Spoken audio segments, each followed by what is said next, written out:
जय हिंद दोस्तों।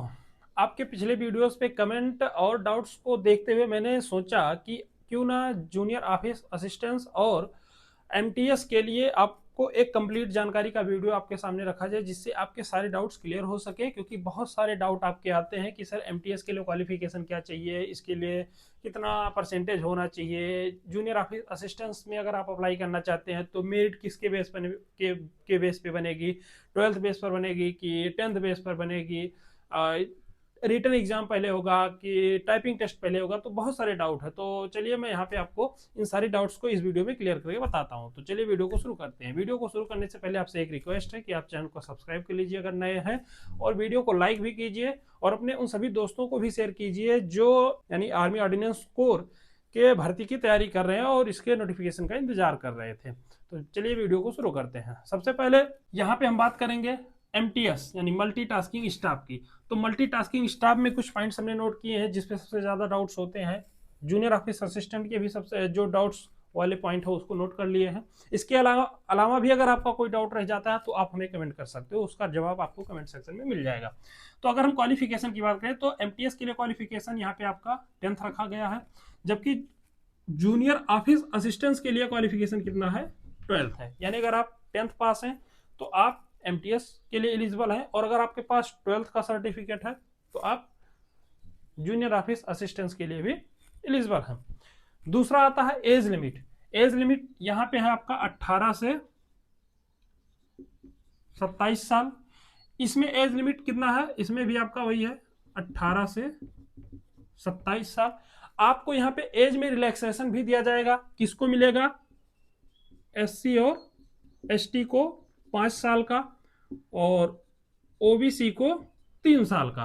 Same as में रिलैक्सेशन इनको भी दिया जाएगा जूनियर ऑफिस असिस्टेंट्स को। एससी एसटी कोई कैटेगरी से है तो उसको 5 साल का छूट मिलता है, जबकि ओबीसी कैटेगरी से अगर कोई है तो उसको 3 साल का यहाँ पे एज में रिलैक्सेशन भी दिया जाएगा।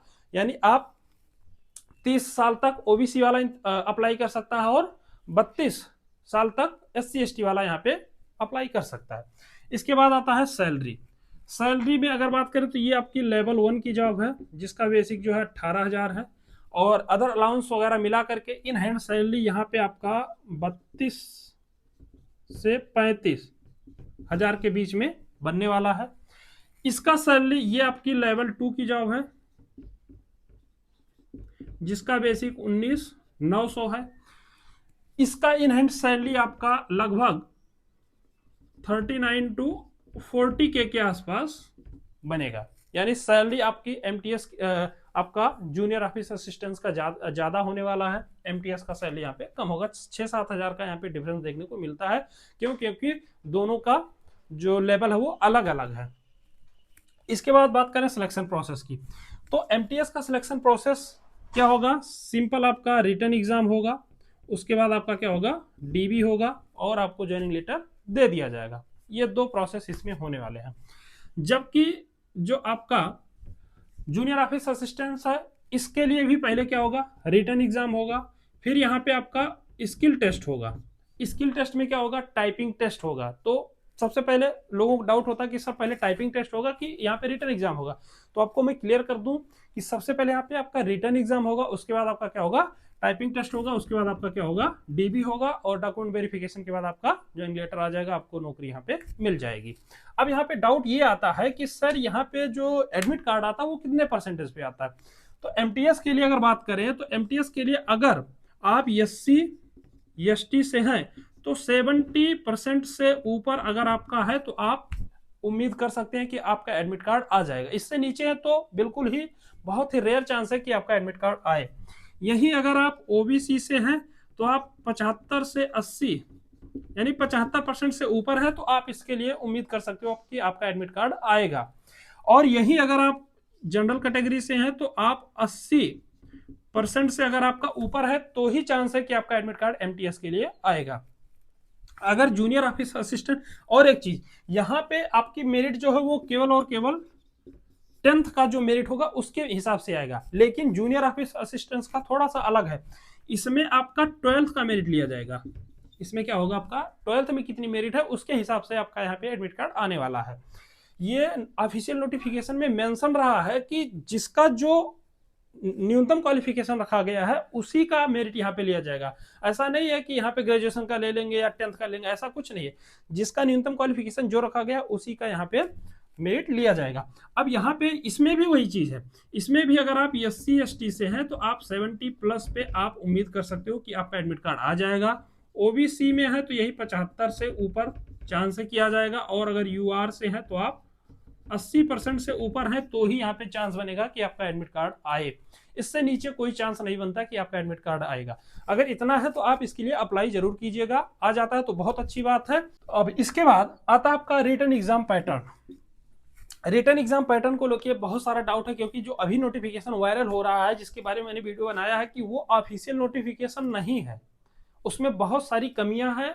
अगर आप कहोगे तो मैं उन कमियों के हिसाब से भी आपको बता दूंगा कि क्यों ये ऑफिशियल नोटिफिकेशन नहीं है। लेकिन इसका मतलब ये नहीं है कि वैकेंसी नहीं आएगी, वैकेंसी आने वाली है। पिछली वैकेंसी को आए हुए लगभग 2 साल होने को हो, तो वैकेंसी बहुत ही जल्द आने वाली है। हो सकता है इसी महीने के लास्ट में आ जाए, लेकिन जो नोटिफिकेशन अभी वायरल हो रहा है वो रियल या ऑफिशियल नोटिफिकेशन नहीं है, तो ये आप मान के चलो। रिटन एग्जाम पैटर्न की बात करें तो यहाँ पे जो रिटन एग्जाम होता है इसमें होगा आपका 150 क्वेश्चन।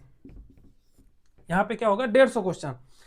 इसमें भी आपका क्या होगा, इसमें भी आपका होगा 150 क्वेश्चन। AOC जो है वो 150 क्वेश्चन का टेस्ट करवाती है, जिसके लिए आपको 2 घंटे का टाइम इसमें भी दिया जाएगा और 2 घंटे का टाइम इसमें भी दिया जाएगा। लेकिन दोनों के सिलेबस में थोड़ा डिफरेंस है। डिफरेंस क्या है वो मैं आपको बता देता हूं। यहां पे आपका 50 क्वेश्चन हो गया रीजनिंग का, 50 क्वेश्चन हो गया आपका GK GS का, 25 हो गया आपका मैथ का, और 25 हो गया आपका इंग्लिश का। तो ये तो होगा MTS का सिलेबस, जिसमें 50 रीजनिंग होगा, 50 आपका GK GS होगा, 50 आपका मैथ होगा, और 25 आपका मैथ होगा, और 25 आपका इंग्लिश होगा। टोटल आपके 150 क्वेश्चन है, और इन 150 क्वेश्चन के बेस पे ही आपकी मेरिट, फाइनल मेरिट जो है वो इसी के बेस पे बनती है। इसमें जितना आप स्कोर करते हैं उसके आधार पे आपको सिलेक्शन होने वाला है। इसका थोड़ा सा अलग है। इसमें क्या है, इसमें आपका 50 क्वेश्चन हो जाएगा आपका इंग्लिश, ठीक, और 50 क्वेश्चन हो जाएगा आपका यहाँ पे रीजनिंग, और 25 होगा आपका मैथ, और 25 हो जाएगा आपका GK GS। तो ये तो हो गया आपका जूनियर ऑफिस असिस्टेंट का सिलेबस। 150 क्वेश्चन, 100 क्वेश्चन नहीं होता भाई, इसमें 150 क्वेश्चन ही लिया जाएगा, जिसमें 50 इंग्लिश होगा, 50 आपका रीजनिंग होगा, 25 आपका मैथ होगा, और 25 आपका GK GS होगा। यही MTS में आपका 50 रीजनिंग होगा, 50 GK GS होगा, 25 आपका मैथ होगा, और 25 आपका इंग्लिश होगा। तो ये तो हो गया जूनियर ऑफिस असिस्टेंट और MTS के बारे में कंप्लीट जानकारी। मेरिट के बारे में भी मैंने आपको बता दिया। अब यहाँ पे काम क्या है, दोनों का जॉब प्रोफाइल की बात करें तो MTS का मतलब हो गया मल्टीटास्किंग स्टाइप, यानी कोई भी काम यहाँ पे ऑफिस का भी काम करवा सकते हैं, साफ सफाई का भी काम करवा सकते हैं, और मतलब इस प्रकार से आपको एक तरह से प्यून का काम यहाँ पे करना होता है। जूनियर ऑफिस असिस्टेंट जो होता है वो उसको कार्यालय यानी ऑफिशियल काम करना होता है, उसको कंप्यूटर के बारे में जानकारी होनी चाहिए, एक तरह से वो क्लर्क का काम यहाँ पे करता है। तो आई होप आपको ये सारी जानकारी अच्छी लगी होगी, और अगर ये जानकारी अच्छी लगी हो तो आप चैनल को सब्सक्राइब कर लो, अपने उन सभी दोस्तों को शेयर करो जो AOC भर्ती का तैयारी कर रहे हैं, और वीडियो को लाइक कीजिए। मिलते हैं अगले वीडियो में। जय हिंद।